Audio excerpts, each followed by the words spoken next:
So welcome everyone to the Vox Box here in the European Parliament in Strasbourg, and this EPP Group talk on critical technologies, especially regarding defense, EU defense. How is the European Union tackling this issue? What solutions are there? With a hot war on our doorstep and tensions elsewhere, what are we doing about critical technologies?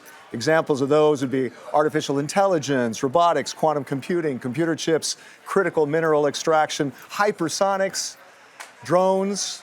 What else? Riho Terras, former commander of the Estonian Defence Forces, also an MEP here, member of the European Parliament, in the Industry, Research and Energy Committee with the EPP Group. You got a report coming up to a vote on critical technologies. What's one example of a critical technology that we need to boost? Well, I think everything in the coming years will be circling itself around artificial intelligence, and the definition of it is very broad. And we even had a committee here in the House to deal with it, but I'm not sure whether the outcome was really what we wanted. We can see that US, China, Russia, they are really, or Russia perhaps not anymore, but they are investing heavily in the research on the area of artificial intelligence, and Europe is really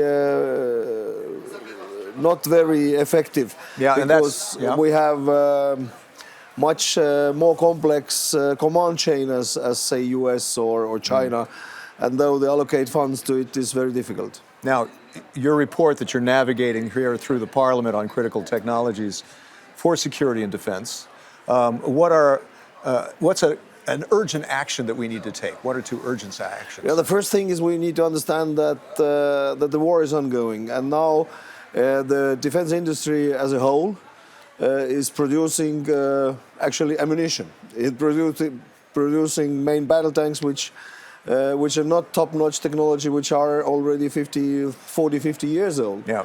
How can we encourage big tech companies, big defense industries invest in the modern technology, in the modern weapon systems, because they can earn money on the trivial, old-fashioned things. Yeah. So that, I think, is one thing where European Union needs to focus on, how to make industry invest in these technologies.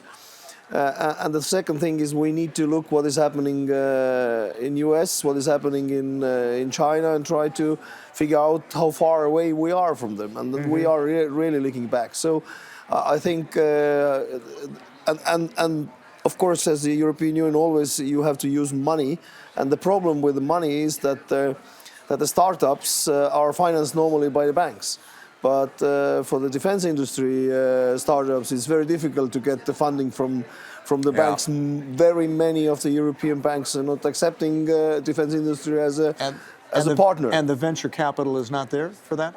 Well, again, there is the same problem that people not very eager to trust defense industries, even though the war is ongoing. Yeah, interesting in your report. You talk about the availability of adequate funding schemes, especially in the field of security and defense technologies, where the private sector, I'm quoting it, is very hesitant to invest due to limitations, regulations, long market entry processes. Isn't that where the EU needs to maybe share in that risk somehow? Yes, right? I think that is to help the private investors to finance the modern technology in the defense and security. So to kind of make some funds available so that they can along, and so European Union can prove that this project is really worth of investing, and then do it. And then the banks will be ready to do it as well.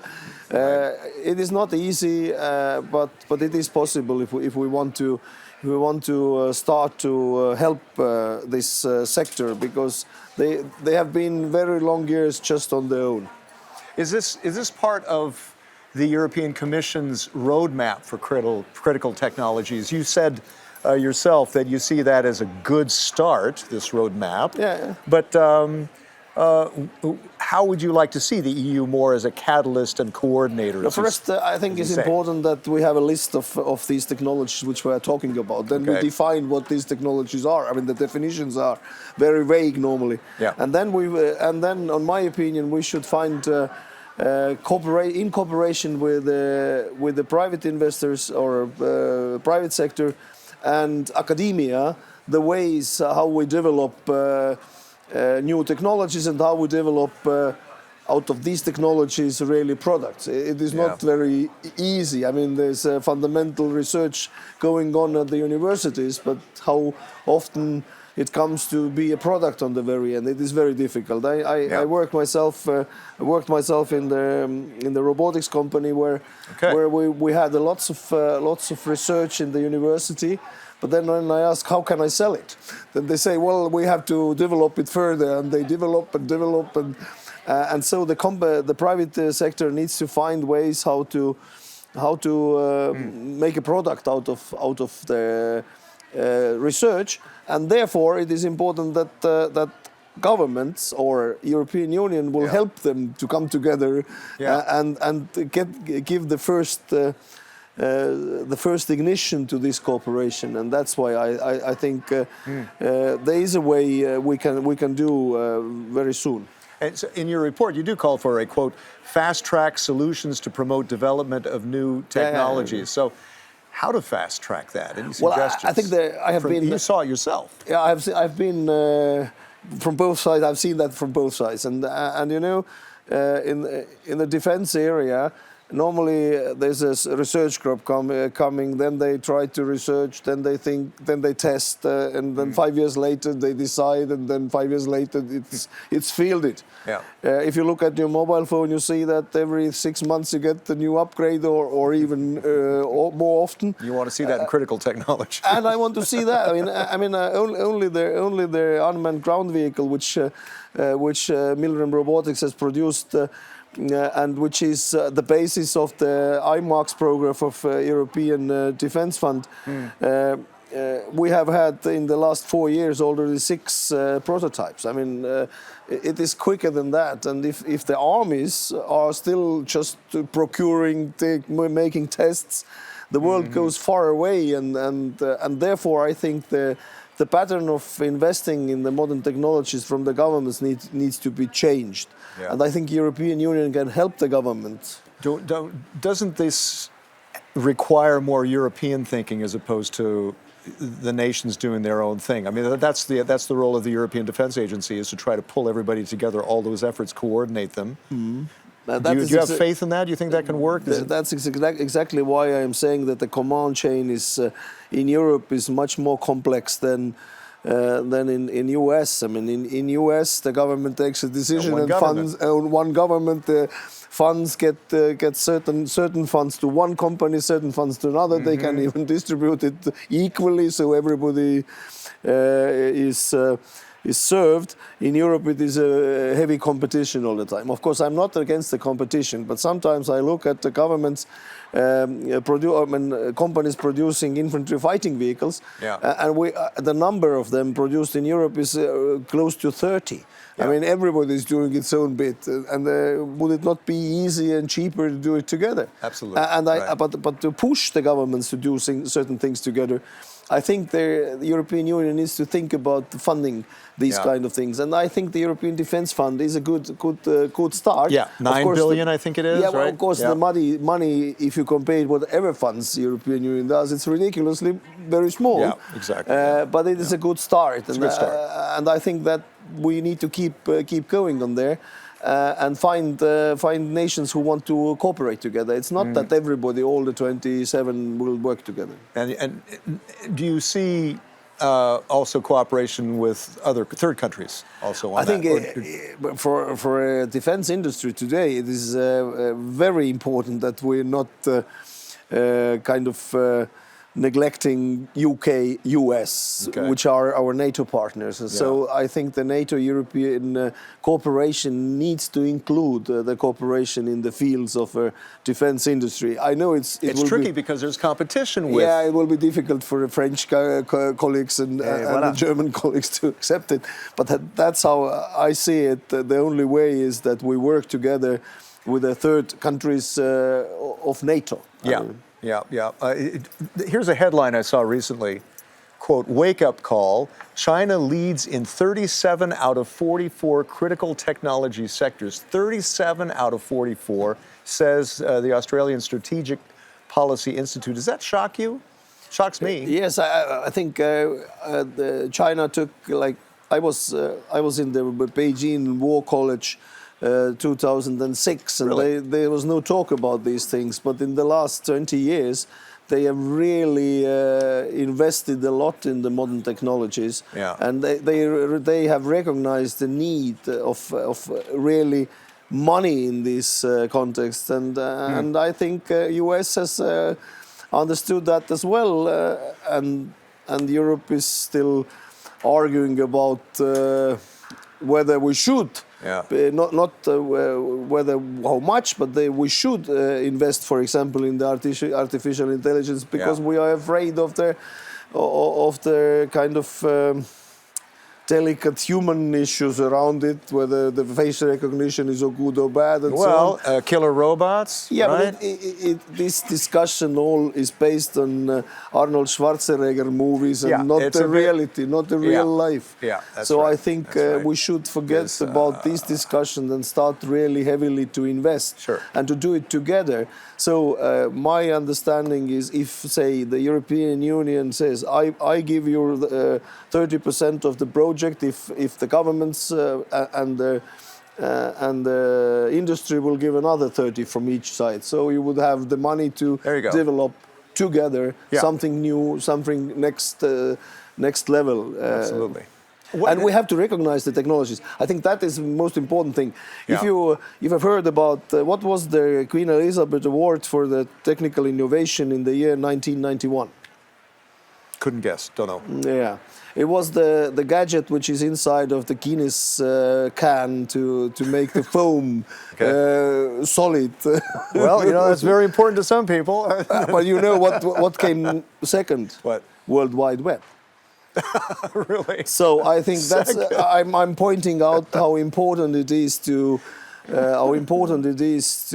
recognize what are really the critical technologies for the future. Yeah, priorities. And I think this priority list is important, and I think that is where Europe first needs to focus on, and then take one by one these items and try to find projects and the framework of the European Defence Fund. How much do you think that the Ukraine war, the Russian invasion of Ukraine, gave more urgency, perhaps mobilized more people to think about critical technologies? You yourself in your report, you call on the Commission, European Commission, to conduct a study on the lessons identified from the war in Ukraine with regard to critical technologies to security and defense. What would you like to see in that? Well, I have seen that from one side, it is very much a Second or First World War type war going on. From both sides, huge amounts of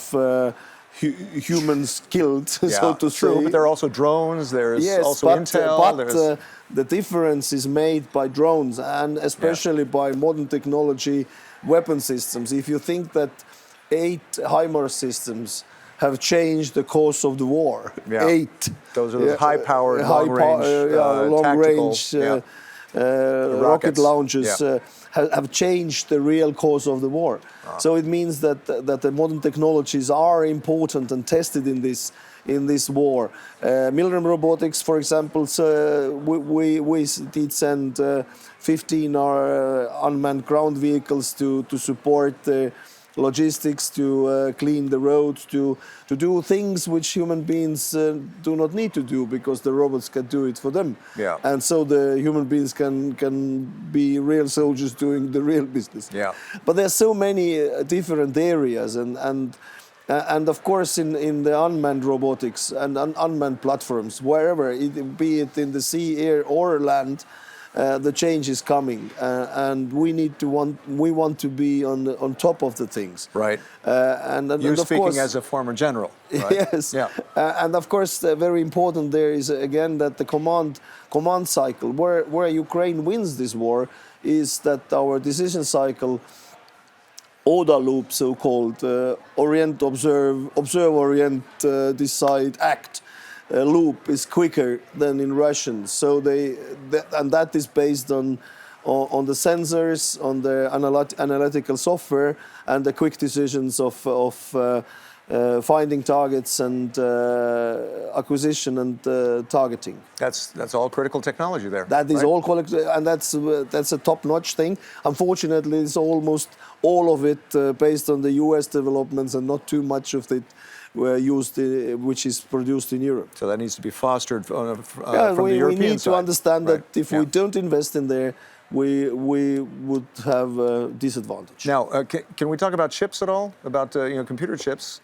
being Yeah, we very can talk important. about chips, That's yes. a critical technology, and, Well, and it we've is. seen some action. For instance, the ASML in the Netherlands that have machines that produce these Yeah, chips. but they're the has only finally machines. blocked the export. Yeah, right? they're the only machines. But the problem is that to build a chip factory where the 3 and the 5 microchips will be produced costs 20 billion euros, and since we have it in Taiwan and more than 80% of the chips coming out of Taiwan, Yeah. and the rest, I think 10% or something comes from the South Korea.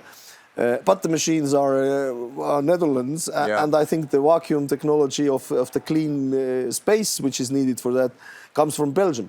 So actually we should and could, but where is the investment? Where Where's the will we investment? build it in Europe? But once you got that technology, you need to protect it, right? Of That's course, a part of of it course, also. of It's course. critical to But and use protect yourself. that I critical don't know technology. how the history went so wrong that we are completely, almost to 90% dependent on the Far East production, and not only us, and China as well. Therefore, I am not afraid of the Taiwan being attacked by China.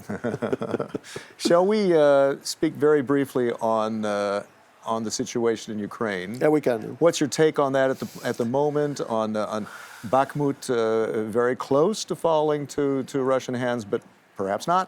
And what about Kherson? Same thing, right? I have the feeling that Bakhmut is kind of being seen as an emotional spot from both sides.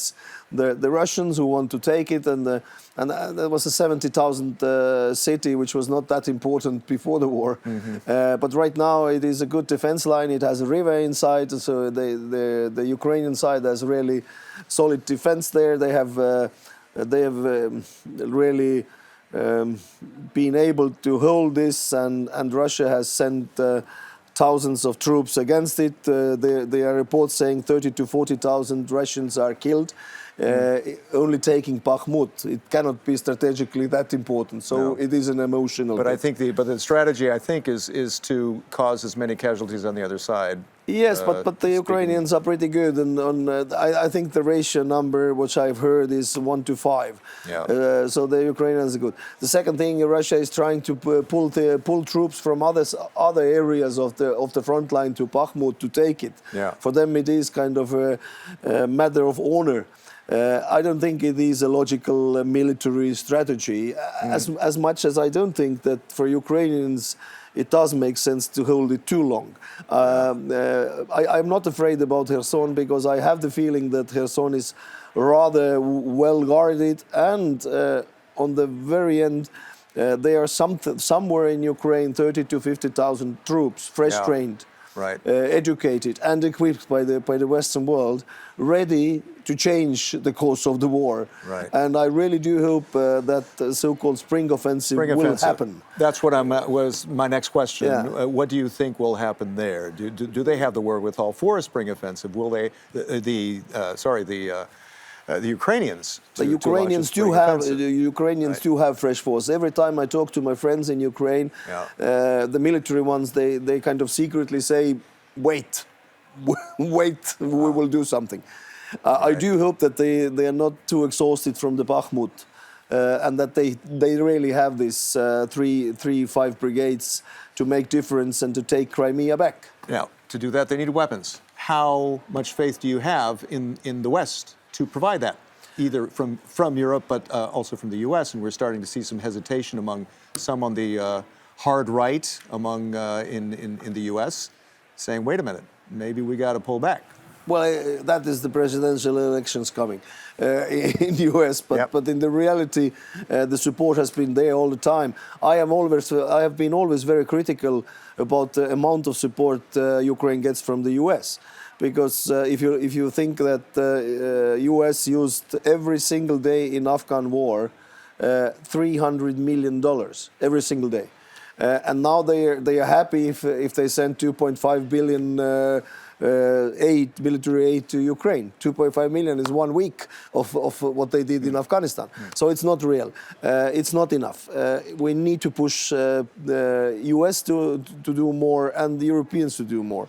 Sometimes the messages which we get, that the Canadian Ministry of Defence announces that they are ready to send 4 main battle tanks to Ukraine. It's ridiculous. I mean, don't say that. Do it, but don't say that publicly, because then the Russians will laugh about it. Right. But in the very end, they have already gathered quite a sufficient number of good technology together, trained Ukrainians, and I have faith in the Ukrainian army, which is the best army in Europe right now, that they could make change, and I really do hope that happens pretty soon.